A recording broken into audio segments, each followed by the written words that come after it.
Telangana rising global summit ముగిసింది. Telangana rising vision 2047 document విడుదల చేశారు. $3 ట్రిలియన్ ఎకానమీ టార్గెట్గా భవిష్యత్ తెలంగాణ లక్ష్యాలు ఆవిష్కరించారు. 2 రోజుల పాటు నిర్వహించిన ఈ సమ్మిట్లో అంతర్జాతీయ స్థాయి పేరు పొందిన కంపెనీలు, దేశ విదేశాల ప్రతినిధులు, పారిశ్రామికవేత్తలు హాజరై తెలంగాణకు పెట్టుబడులు వరద పారించారు. ఈ సమ్మిట్ను గవర్నర్ జిష్ణుదేవ్ వర్మ లాంఛనంగా ప్రారంభించారు.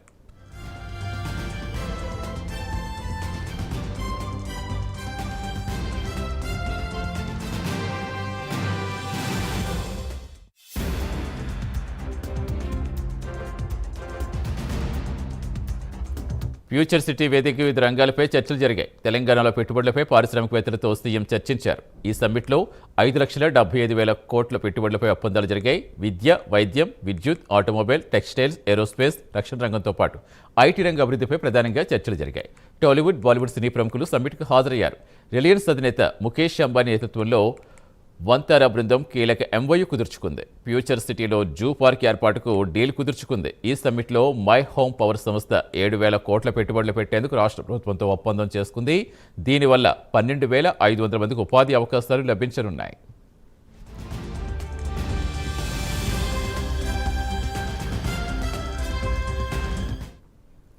తొలి రోజు Trump media and technology group ఒప్పందాలు చేసుకుంది. హైదరాబాద్లో అంతర్జాతీయ మీడియా స్మార్ట్ టెక్నాలజీ కేంద్రం ఏర్పాటు చేయనున్నట్టుగా ప్రతిపాదించింది. ఈ మెగా డిజిటల్ మీడియా హబ్ ఏర్పాటుతో వేలాది మందికి ఉద్యోగాలు రానున్నాయి. బాలీవుడ్ యాక్టర్ సల్మాన్ ఖాన్ ఫ్యూచర్ సిటీలో స్టూడియో నిర్మాణానికి ఒప్పందం కుదిరింది.